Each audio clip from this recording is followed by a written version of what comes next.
Daniel Matthews stood at the floor-to-ceiling window of his penthouse office, watching the city sprawl beneath him like a kingdom he'd conquered through sheer will and relentless ambition. At 42, he'd built an empire from nothing.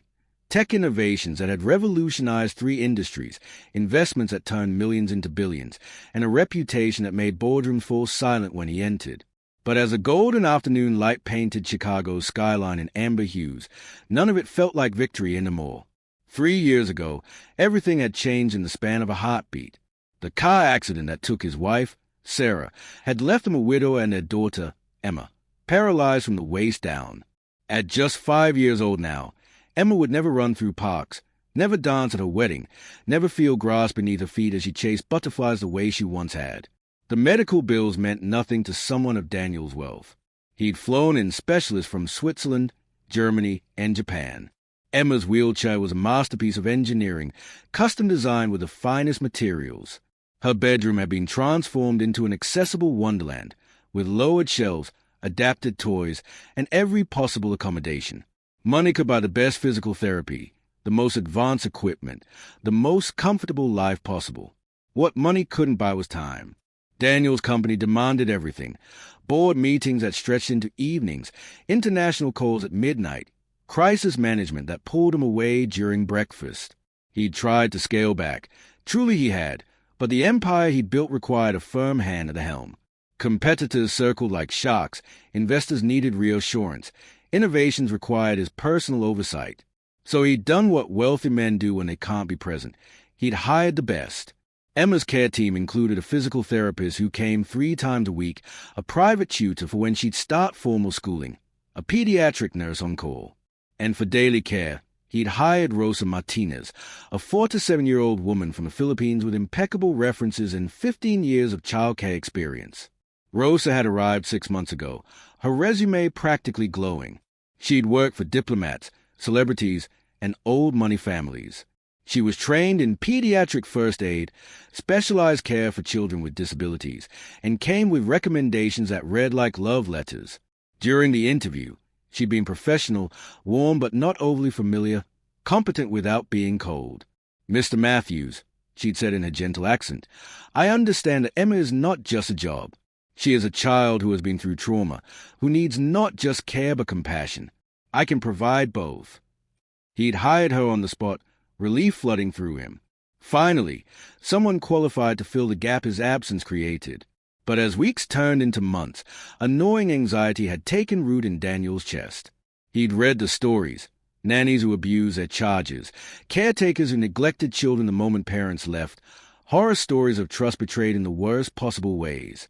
Emma couldn't run away if something went wrong. She couldn't even easily reach a phone. She was vulnerable in ways that made his blood run cold during sleepless nights. The decision to install cameras had seemed logical, even prudent. Not because he suspected Rosa of anything specific, but because he couldn't afford to be naive. His daughter's safety couldn't be left to chance or trust. In his world, you verified everything, double-checked every contract, monitored every investment. He'd had the security company come while Rosa was out with Emma at physical therapy. Tiny cameras, nearly invisible, installed in the living room, Emma's bedroom, the kitchen, the playroom. Not in bathrooms or private spaces. He wasn't a monster, but in the common areas where care happened, where his daughter spent her days. The security specialist, a retired police detective named Frank, had raised an eyebrow. "You sure about this, Mr. Matthews? These nanny-cam situations can get complicated if you don't trust your employee." "It's not about trust," Daniel had interrupted. "It's about verification. I need to know my daughter is safe." Frank had shrugged and finished the installation. "Feed goes straight to your phone and computer. Motion activated, cloud storage. You'll be able to check in anytime." For the first week, Daniel had checked obsessively. He'd watch Rosa helping Emma with breakfast, assisting her with transfers from wheelchair to couch, reading stories in the afternoon. Everything seemed professional, appropriate, exactly what he'd hired her to do. Gradually, he'd checked less frequently. The anxiety had eased. Rosa was doing her job. Emma seemed content. He'd allow himself to glance at the feed once or twice a day, just to confirm everything was fine, then return to the endless demands of his work. But today, Something had pulled him to check the cameras with an urgency he couldn't explain. Perhaps it was the way Emma had seemed unusually quiet that morning at breakfast, or the strange expression he'd caught on Rosa's face when he'd said he'd be working late again. Some instinct, primal and insistent, had made him pull out his phone during a board meeting and switch to the camera feed. What he saw made his heart stop. The phone had nearly slipped from his hands. Around him, executives droned on about quarterly projections, but their voices faded to white noise. On the small screen, in his daughter's playroom, something was happening that shattered every assumption he'd built his life upon. Daniel had stood abruptly, mumbling something about an emergency, and left the boardroom in stunned silence. His driver had broken speed limits getting him home, but Daniel barely noticed. His mind kept replaying what he'd seen, trying to process the implications, the meaning, the truth that had been hiding in plain sight for months. He burst through the front door of his penthouse, his heart pounding, and followed the sound of laughter, genuine, joyful, unrestrained laughter he hadn't heard from his daughter since before the accident. And there, in the doorway to the playroom, he stood frozen, watching the scene that the cameras had shown him but that he had to see with his own eyes to truly believe. The playroom was awash in late afternoon sunlight, golden beams streaming through the tall windows and painting everything in warm honey tones. But it wasn't the light that held Daniel transfixed in the doorway. It was a scene unfolding on the floor before him, so unexpected and profound that he felt his carefully constructed walls begin to crumble. Emma sat on the plush carpet, her small legs folded beneath her in a way that her physical therapist had worked months to achieve. Her wheelchair sat empty against the far wall, abandoned. In her tiny hands, she clutched a metal pot lid, banging it with the unself-conscious enthusiasm of any 5-year-old lost in play. Her face, her beautiful, precious face that had seemed so solemn for so long, was lit up with pure, radiant joy. And Rosa, his employee, the woman he paid to provide professional care, was lying on the floor, not sitting properly, not maintaining professional distance, but sprawled on her back like a child herself, with pot lids pressed against her ears like makeshift headphones, crossing her eyes and making such ridiculous faces that Emma's laughter bubbled up in waves, the sound of it so sweet it physically hurt Daniel's chest. "You look like a space alien, Rosa." Emma shrieked with delight, her small body shaking with giggles. "Beep-o-op beep." Rosa responded in a robotic voice, moving the lids to make her ears stick out, her face a mask of exaggerated seriousness that somehow made it even funnier. "I am Alien Rosa from Planet Kitchen. I have come to steal all your cookies." "No," Emma squealed, giggling so hard she could barely speak. "Not my cookies. They are mine." Rosa sat up with mock menace, crawling toward Emma with the lid still attached to her head. "The cookies will be mine, all mine, unless—" She paused dramatically. "Unless you can defeat me in the ancient Earth ritual of tickle combat." What happened next made Daniel's throat tighten with emotion he'd kept locked away for 3 years. Rosa gently, carefully, so carefully, with the expertise of someone who understood exactly how to touch a child with Emma's condition, began to tickle Emma's sides, her neck, under her arms. Not the rough play of someone thoughtless, but perfectly calibrated to bring joy without discomfort, to make Emma feel like any other child engaged in timeless play. Emma's laughter filled the room, genuine and unrestrained. She tried to tickle Rosa back, her small hands batting at Rosa's shoulders, and Rosa dramatically fell backward as if mortally wounded. "Oh no, the Earth Child is too strong. I am defeated by the mighty Emma." Rosa lay on her back again, arms spread out in exaggerated defeat, and Emma carefully maneuvered herself, using the technique she'd been learning in physical therapy but never seemed motivated to practice with the clinical professionals, to lie down beside Rosa on the carpet. They lay there together, Rosa and Emma, staring up at the ceiling as their breathing returned to normal, and Daniel watched something pass between them that cameras could record but never truly capture, a bond, pure and simple, that transcended employment, duty, or obligation. "Rosa." Emma's voice was smaller now, thoughtful. "Yes, my darling." Daniel's heart clenched at the endearment, at the tenderness in Rosa's voice. "Do you think my mommy can see me? From heaven?" The question hung in the air, and Daniel saw Rosa's expression shift, the playfulness giving way to something deeper and more profound.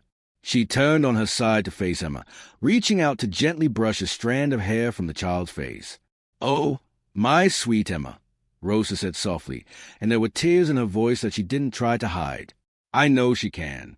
I know she watches you every single day, and I know she is so proud of the strong, brave, beautiful girl you are. Even though I can't walk in the mall." Emma's voice was barely a whisper. Rosa's hand moved to cup Emma's cheek, and the gesture was so maternal, so filled with genuine love, that Daniel felt moisture on his own cheeks. Especially because of that, "My love, walking is just one way to move through the world. But your heart, your beautiful, kind, brave heart, that moves people in ways that walking never could. Your mama knows that. She knows that you are perfect exactly as you are." "I miss her," Emma said, and a tear rolled down her small cheek. "I know you do, darling. I know." Rosa pulled Emma gently against her chest, cradling the child's head. "It's okay to miss her. It's okay to be sad sometimes. But it's also okay to laugh and play and be happy. Your mama would want that most of all. She would want you to fill the world with your beautiful laughter." They lay like that for a long moment, Rosa holding Emma as the child cried quietly, releasing grief that Daniel hadn't realized she'd been carrying.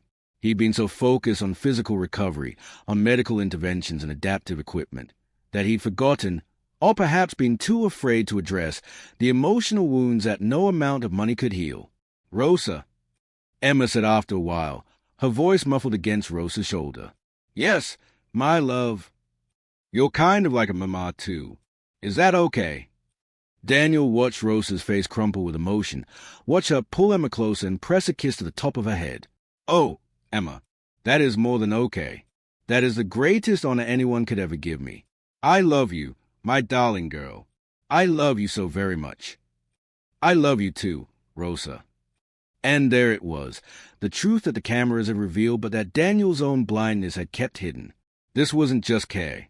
This wasn't an employee fulfilling a job description. This was love, pure and simple.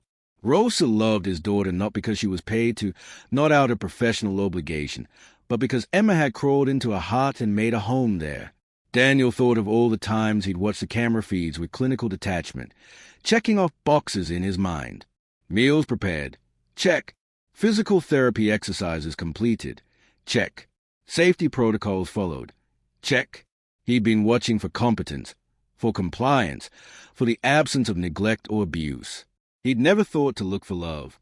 How many moments like this had he missed? How many times had Rosa comforted Emma through tears, celebrated small victories, made ordinary days magical through nothing more than presence and genuine affection? While he'd been in boardrooms and on conference calls, building wealth that Emma would inherit but could never fill the emptiness in her life, Rosa had been here, giving his daughter what no amount of money could buy. She'd been giving Emma herself. Daniel remained in the doorway, unable to move, unable to announce his presence, transfixed by the scene and drowning in memories that came flooding back with crushing force. This playroom had once been Sarah's studio.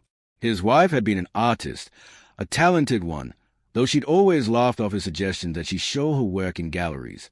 "I paint for joy, not validation," she'd say, her hand perpetually stained with colors that seemed to have seeped into her very soul. She'd filled this room with light and creativity, and her presence had made their entire home feel alive. After the accident, Daniel had gutted the studio. He'd packed away the canvases, the easels, the jars of brushes, the tubes of paint squeezed and twisted into testament of her passion. He'd told himself it was practical. Emma needed a space designed for her new reality, not a shrine to the past. But the truth was darker. He couldn't bear to see Sarah's unfinished paintings, couldn't face a life that had been interrupted mid-brushstroke. Now, watching Rosa and Emma on the floor, he saw echoes of Sarah in every gesture. The way Rosa tucked Emma's hair behind her ear was exactly how Sarah used to do it. The soft humming that Rosa did while they played. He recognized it as a Filipino lullaby, but the comfort it provided Emma was the same comfort Sarah's off-key singing had once brought. He'd thought he was giving Emma everything she needed. The best doctors, the best equipment, the best professional care. But he'd forgotten what Sarah had always known, that children don't need perfection. They need presence. They need someone to lie on the floor with them, to make silly faces, to hold them when grief becomes too heavy for small shoulders to carry alone. Rosa sat up, helping Emma into a sitting position with practiced ease. "Now then, my little cookie thief, shall we prepare dinner? I thought we might make adobo tonight. You can help me stir, yes?" Emma nodded enthusiastically. "Will Papa be home for dinner?" The innocent question struck Daniel like a physical blow. He watched Rosa's face carefully compose itself, watched her smile remain in place even as something sad flickered in her eyes. "I think Papa has to work late tonight, darling, but that means you and I get to have a special dinner together. Maybe we light candles, make it fancy, like a restaurant." Emma's enthusiasm was genuine, but Daniel heard the slight deflation in her voice, the acceptance of his absence that had become her normal. How many dinners had he missed? How many bedtimes? How many morning conversations? How many ordinary moments that Rosa had filled with her presence while he'd been building an empire that Emma neither needed nor wanted? He remembered Sarah's words during one of their last conversations, just days before the accident. They'd been lying in bed, Emma asleep down the hall, the house quiet around them. "Daniel," Sarah had said, her head on his chest, "promise me something." "Anything," he'd replied, not knowing how prophetic that word would become. "If anything ever happens to me, don't let Emma grow up thinking that work and success are more important than life itself. Don't let her inherit your money but miss out on your presence. Promise me you'll be there for her, really there, not just physically present but emotionally available." He'd promised. Of course he'd promised.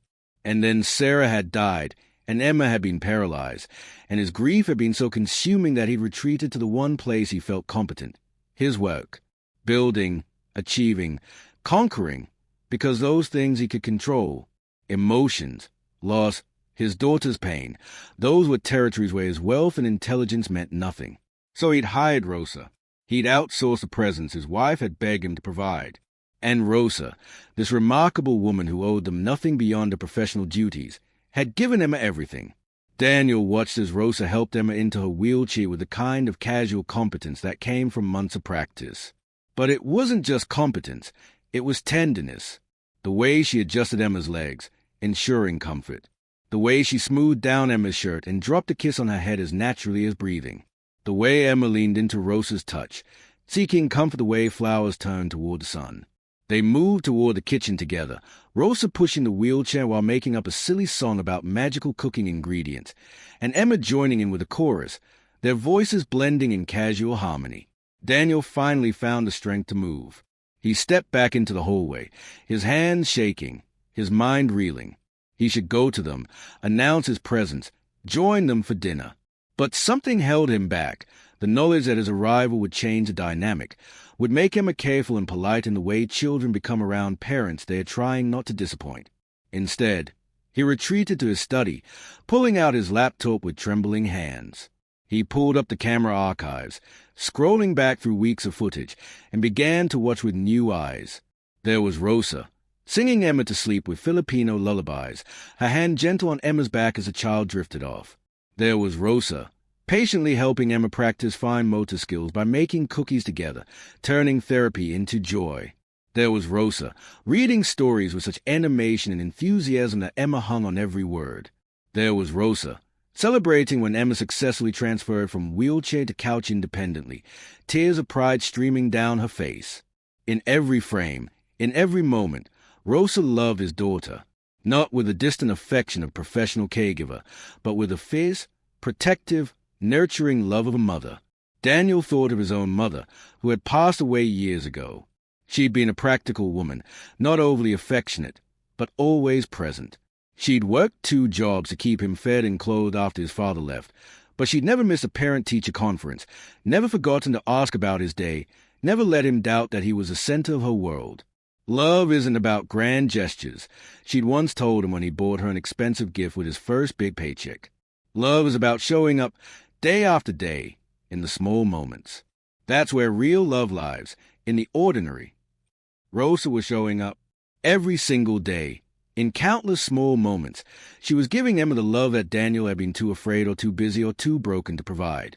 He clicked forward in the footage and found last Tuesday, when Emma had been particularly difficult. The physical therapy session that morning had been painful, and Emma had been frustrated and short-tempered all day.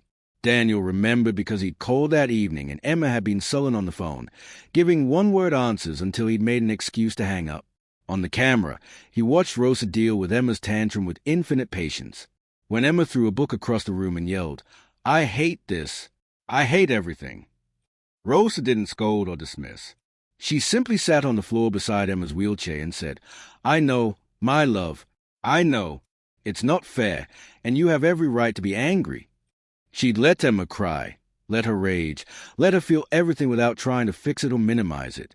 And when the storm had passed, Rosa had said, "Your feelings are always valid, Emma. Always. You never have to hide them from me." That was the day Daniel had been in meetings about the Singapore expansion. He'd been annoyed by Emma's mood on the phone, had thought Rosa needed to maintain better discipline. He'd been so catastrophically wrong.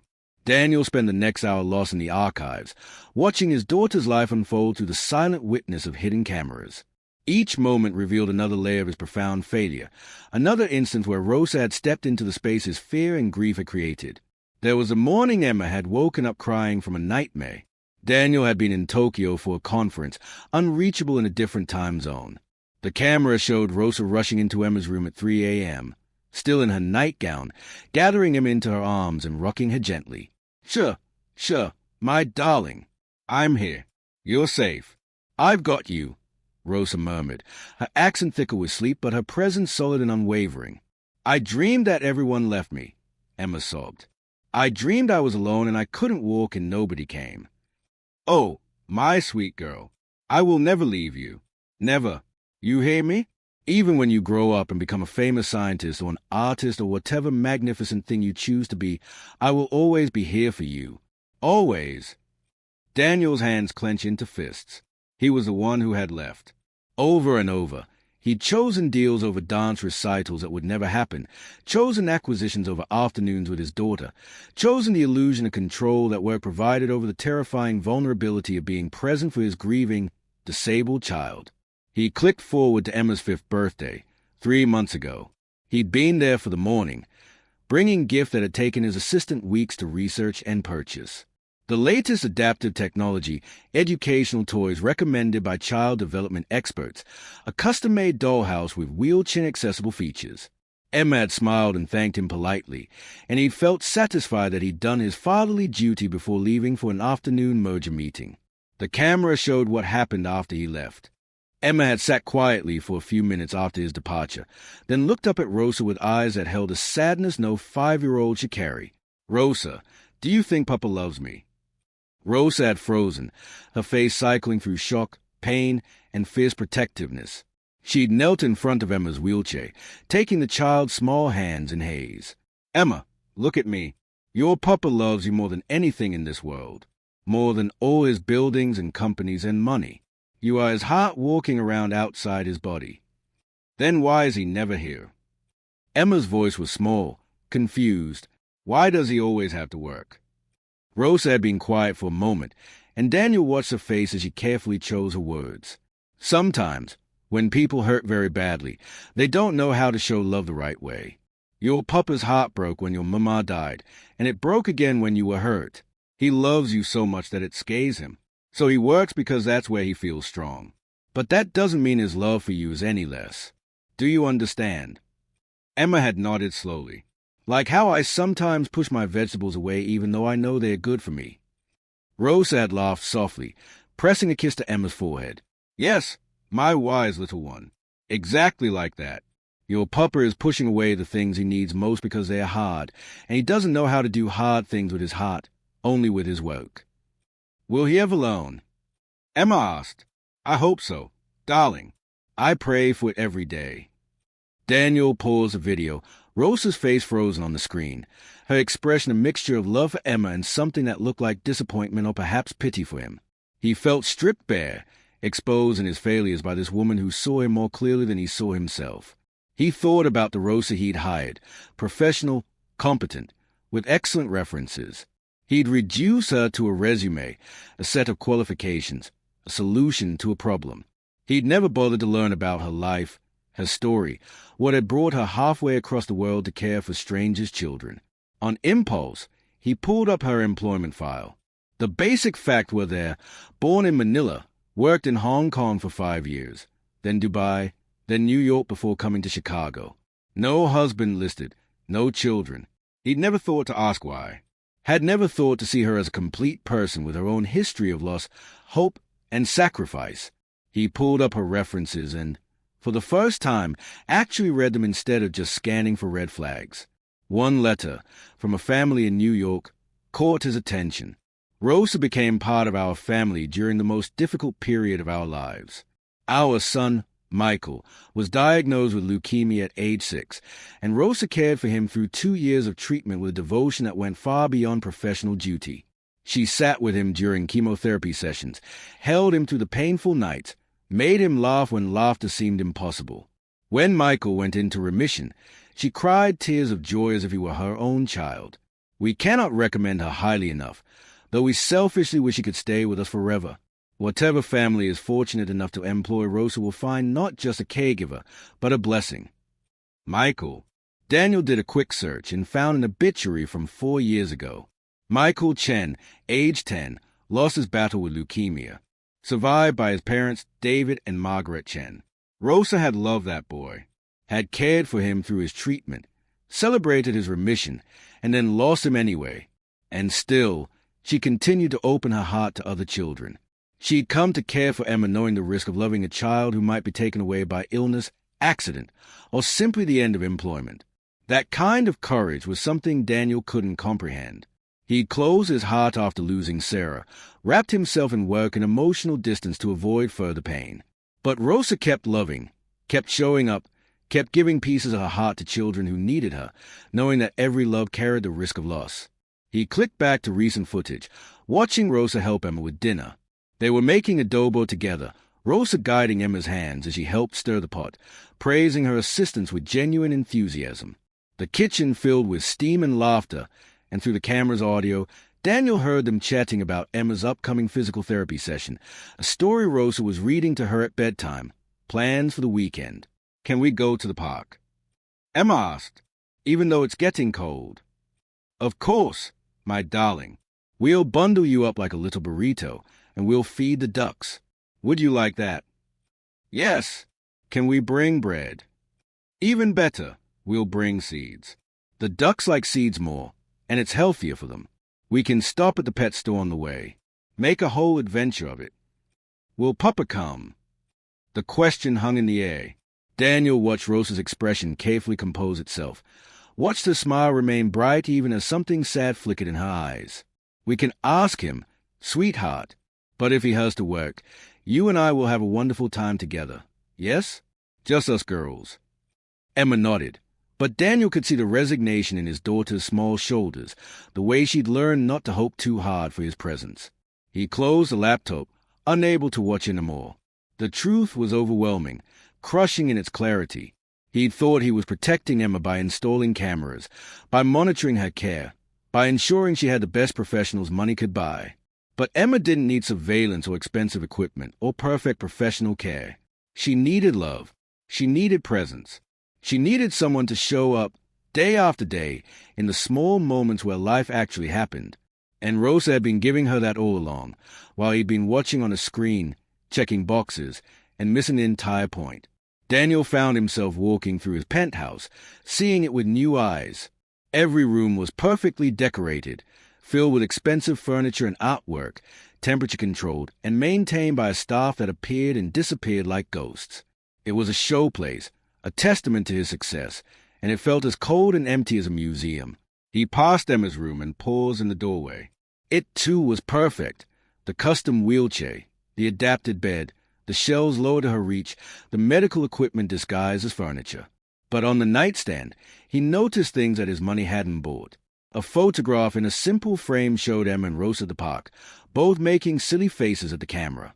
A bracelet made of colorful beads, clearly Emma's handiwork, clumsy but earnest, rested beside it. A small stuffed elephant wearing a T-shirt that said Lola's Love in childish script. Lola, the Filipino word for grandmother. Emma had given Rosa that title. On the wall, previously unnoticed by Daniel in his brief evening visits, hung a drawing. It was clearly Emma's work, 5-year-old skill level, crayon, and marker on construction paper. It showed 3 figures, a small girl in a wheelchair, a woman with dark hair labeled Rosa or Lola, and a tall figure at the edge of the paper labeled Papa. The first 2 figures were holding hands and smiling. The third stood apart, separated by white space that spoke volumes. Daniel's eyes burned. This is how his daughter saw their family, Rosa at the center, connected and present, and him on the periphery, separated by distance he created and maintained. He heard laughter from the kitchen and followed the sound like a man in a dream. He stood in the hallway where they couldn't see him, watching through the doorway as Rosa and Emma finished preparing dinner.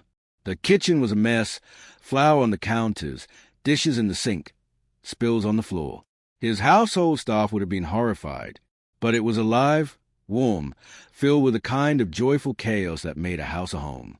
Rosa lifted Emma from a wheelchair and settled her on a stool at the counter, keeping one protective hand on her back while reaching for plates with the other.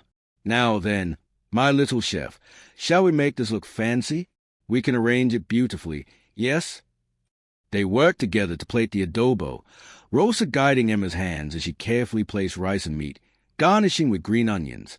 It wasn't restaurant perfect, but it was made with love, and Daniel could see the pride on Emma's face as she surveyed their work. Rosa, Emma said as they worked, can I ask you something? Always, my darling. You can ask me anything. Why don't you have children of your own? You would be such a good mamma. Daniel saw Rosa's hand still for just a moment, saw her swallow hard before continuing. That's a thoughtful question, sweet girl. The truth is, life sometimes doesn't give us what we hope for. I wanted children very much, but it wasn't meant to be for me, not in the traditional way. That makes me sad, Emma said seriously, but I'm glad you're here with me. Rosa turned to face Emma fully, cupping the child's face in her flour-dusted hands. Emma, listen to me. You are the greatest gift I never knew I needed. Being your Lola, caring for you, loving you, it has filled my heart in ways I didn't think possible. You are my child, in all the ways that matter. You understand. But I'm not really yours, Emma said, her 5-year-old logic struggling with the complexity. I'm Papa's. Love doesn't work like that, my darling girl. Love isn't about ownership or biology. It's about showing up. It's about being present in the hard moments and the easy ones. It's about choosing every day to be there for someone. Rosa's voice grew thick with emotion. And I choose you, Emma. Every single day, I choose to love you with my whole heart. I choose you too, Emma said simply, wrapping her small arms around Rosa's neck. Daniel felt something crack open in his chest, years of carefully maintained control shattering like glass. He'd thought love was about providing, protecting, ensuring safety and comfort. He'd thought being a good father meant giving Emma everything money could buy. But he'd been so catastrophically wrong. Love was Rosa, lying on the floor making silly faces. Love was Rosa, sitting up at 3 a.m. holding Emma through nightmares. Love was Rosa, choosing every day to show up fully, vulnerably, knowing that love always carried a risk of loss. Rosa was being the parent he should have been. She was giving Emma what Sarah had begged him to provide. Presence, not presence. Connection, not perfection. Love that showed up in the ordinary moments where life actually happened. All right, my little one, Rosa said, her voice determinedly cheerful as she wiped her eyes. Let's eat this beautiful dinner we made together. And then bath time, and then perhaps a story about brave princesses who have adventures in their magical wheelchairs. Can the princess have a wise old grandmother who helps her? Emma asked. Of course. Every princess needs a wise Lola to guide her. They moved to the dining room, Rosa carrying Emma while Emma insisted on holding the plates. Daniel watched them go, his heart breaking and remaking itself simultaneously. He thought of all the dinners he'd missed, all the moments he'd sacrificed on the altar of his wake, all the times he'd chosen the illusion of control over the terrifying vulnerability of actually being present for his daughter. He thought of Sarah, what she would think of what he'd become. She'd loved his ambition once, had supported his dreams, but she'd always kept him grounded, reminded him of what mattered. Build your empire, Daniel, she'd said, but don't forget to build a life too. Don't sacrifice the moments on the altar of the future. He'd forgotten, or perhaps he'd chosen to forget, Because presence required emotional availability he wasn't sure he possessed anymore. But Rosa possessed it. This woman, who had every reason to guard her heart after losing Michael, after the disappointments and sorrows of her own life, had chosen to love him anyway. She'd chosen vulnerability over safety, connection over distance, love over fear. She'd been braver than him in every way that mattered.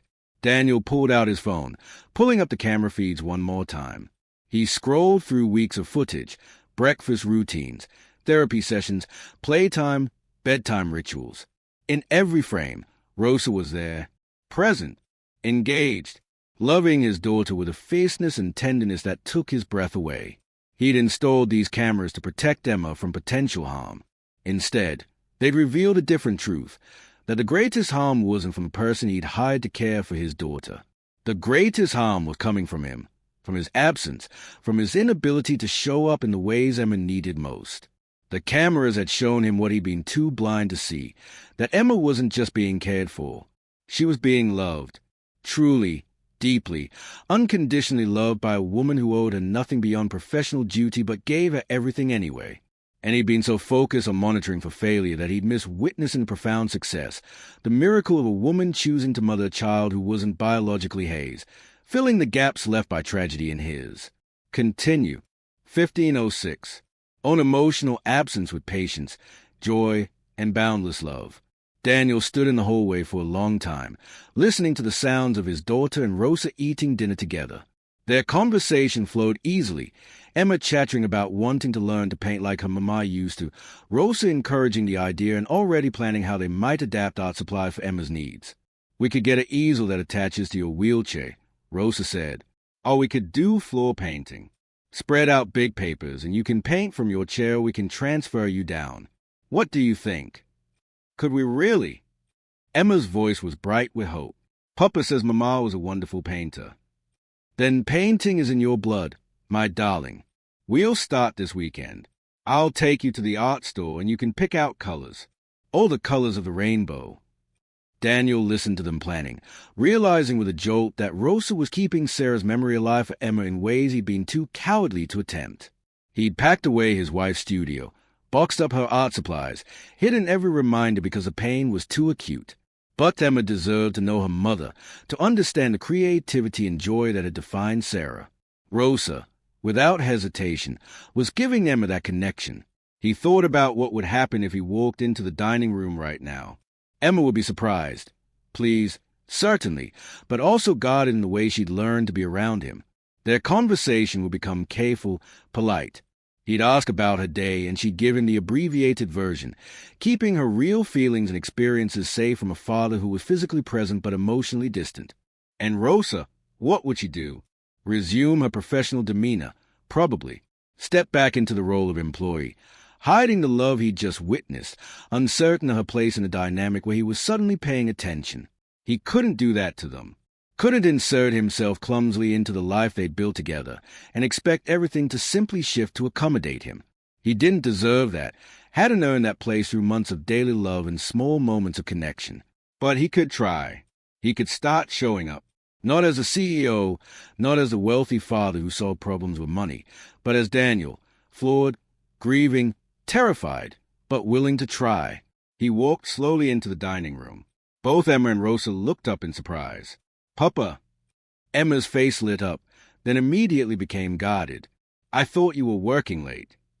"I was supposed to be," Daniel said, his voice rougher than he intended. He looked at Rosa, who had risen from her chair, her expression carefully professional. "Please, sit. Don't let me interrupt your dinner." "Mr. Matthews, I can prepare a plate for you," Rosa began, but Daniel held up his hand. "No. Yes, I'd like to join you, but please, just continue as you were." He pulled out a chair and sat, feeling like an intruder in his own home. "I came home because I realized I'd been missing too many dinners, too many moments." Emma watched him with wide eyes, uncertain. Rosa remained standing, professional instinct clearly warring with the maternal role he'd just witnessed. "Rosa," Daniel said quietly, "please sit. Both of you. I'm not here as your employer right now. I'm here as Emma's father, trying to figure out how to be present in my daughter's life." Rosa slowly sat back down, her hand instinctively moving to rest on Emma's shoulder, a protective gesture Daniel didn't miss. Emma, Daniel continued, looking at his daughter's beloved face, I owe you an apology. Actually, I owe you many apologies. I've been absent, not just physically, but emotionally. I let my fear and grief make me a father who provides everything except what you need most. What's that? Emma asked, her voice small. Me, Daniel said simply. My presence, my time, my attention. I've been working so hard to give you a comfortable life that I forgot to actually be part of your life. Emma's eyes filled with tears. I just want you to be home sometimes, Papa, to play with me and eat dinner and read stories. I don't need more toys or fancy things. I just need you. The words hit Daniel like a physical blow. His daughter's needs were so simple, so achingly basic, and he'd been too wrapped up in his own complicated grief to see them. I know, he said, his own voice breaking. I know, and I'm so sorry. I'm going to do better. I'm going to be here more. Really here, not just physically present, but actually engaged. He turned to Rosa, who was watching the exchange with tears streaming down her face. And Rosa, I owe you an apology too. I hired you to provide professional care, and you've given Emma so much more than that. You've loved her. You've been the parent I should have been. You've filled the gaps my absence created with patience and joy and unconditional love. Rosa wiped her eyes. Mr. Matthews. Daniel, he corrected gently. Please, if you're going to be part of my daughter's life, part of our family, then we should at least be on a first-name basis. Rosa looked uncertain. I'm just a nanny. No, Daniel said firmly. You're not. You're Emma's Lola. You're the person she trusts with her fears and her joys. You're the one who shows up every single day and makes her life magical through nothing more than your presence and love. That's not just anything. That's everything. How did you? Rosa paused, understanding crossing her face. The cameras. Daniel nodded, not ashamed. I installed them to protect Emma, to monitor for potential problems. Instead, they showed me what I'd been too blind to see. They showed me you, loving my daughter in all the ways I failed to. They showed me the life you've built together while I've been hiding in my office. Emma looked between them, confused. Papa was watching us. Yes, Daniel said honestly, and I'm not sorry for that, because it opened my eyes. It showed me what an incredible gift Rosa is in your life, in our lives. He turned back to Rosa. I need to tell you something about why I hired you, about the cameras, about everything. Over the next hour, Daniel talked. He told them about Sarah's death, about his consuming grief, about his fear and his failure to process Emma's disability in any healthy way. He told them about hiding in work because it was the only place he felt competent. He told them about the cameras, installed out of paranoid fear rather than genuine concern. And he told them what he'd seen on the cameras, not just today, but over the past weeks as he'd gone back through the footage. He told them about watching Rosa comfort Emma through nightmares, celebrate small victories, turn therapy into play, keep Sarah's memory alive. You've been the mother Emma lost, Daniel said to Rosa, tears on his cheeks now. Not as a replacement, but as a continuation of the love Sarah would have given her. You've been brave enough to love a child who isn't yours, to open your heart knowing it could break, to show up every day even when I've been absent. Rosa was crying openly now. She's easy to love, your daughter. She has a mother's spirit, bright and creative and kind. How could I not love her? Emma, processing all of this with the straightforward logic of a 5-year-old, said, So Papa isn't mad that I call you Lola? Mad? Daniel felt his heart crack further. Emma, I'm honored. I'm grateful beyond words. Rosa has given you what I couldn't figure out how to give, consistent, present, day-to-day love. That's not something to be mad about. That's something to celebrate. He looked at Rosa. I have a proposition for you, if you'll hear me out. Rosa nodded warily. I want to change your role in this household. Not reduce it, but expand it. I want you to be Emma's Lola, officially and permanently. I want to triple your salary. Mr. Matthews, I don't. Daniel, and please, let me finish. I want to triple your salary because you deserve to be compensated fairly for what you give. But more than that, I want to give you a family. This can be your home, if you want it. Not as an employee, but as someone who belongs here, who has a place at our table and in our lives." He took a shaky breath. "I can't bring back the children you've lost or the family you've missed by being far from home. But I can offer you a place in ours. Emma already considers you family. I'd like to make that official. And I can do better," he continued, looking at Emma. "I can't promise I'll be perfect. I'm probably going to mess up a lot as I figure out how to be the father you deserve. But I promise I'll show up. I'll be at dinners. I'll read bedtime stories. I'll come to the park and feed the ducks. I'll be present, really present, in the ordinary moments where life happens." Emma launched herself from her chair, and Daniel caught her, pulling his daughter close as she wrapped her small arms around his neck. "I love you, Papa. I just want you to be here." "I love you too, Emma, more than all my buildings and companies combined. You're my heart, and I'm so sorry it took me this long to remember that." Over Emma's shoulder, Daniel met Rosa's eyes. The Filipino woman was crying and smiling simultaneously, her hands pressed to her chest. "Welcome home, Daniel," Rosa said softly. "We've been waiting for you." And in that moment, Daniel understood that home wasn't this expensive penthouse or any place money could buy. Home was wherever Emma laughed, wherever Rosa's love created warmth, wherever the three of them chose to show up for each other in the small, ordinary moments that made a life. He'd spent years building an empire, thinking that was how he'd protect and provide for his daughter. But what Emma needed wasn't an empire. It was a family. Not perfect, not conventional, but built on choice and presence and the willingness to keep showing up even when it was hard. Rosa had been building that family all along, one dinner at a time, one bedtime story at a time, one floor game and silly face and loving gesture at a time.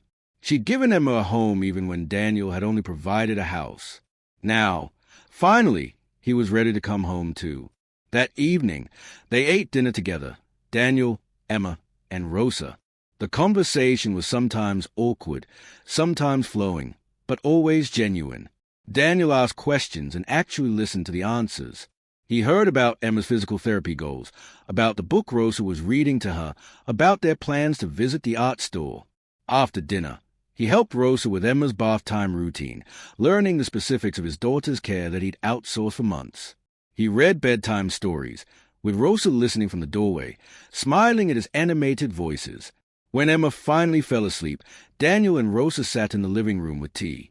They talked for hours about Sarah, about Michael, the boy Rosa had loved and lost, about grief and fear and the courage it took to keep loving anyway. "You know," Rosa said eventually, "I prayed for this. Every night. I prayed that you would find your way home to Emma." "Thank you," Daniel said simply, "for praying, for loving her, for being brave enough to open your heart when I'd close mine." "We're all just doing our best," Rosa replied. "And now, you're choosing to do better. That takes courage, too." The cameras stayed up. Daniel saw no reason to take them down, but he stopped checking them compulsively. Instead, he started coming home for dinners, for bedtimes, for weekend adventures to the park. He started being present in the moment the cameras would have recorded anyway. 3 months later, Daniel's company took a hit when he restructured his role to allow for more flexibility. His board were concerned.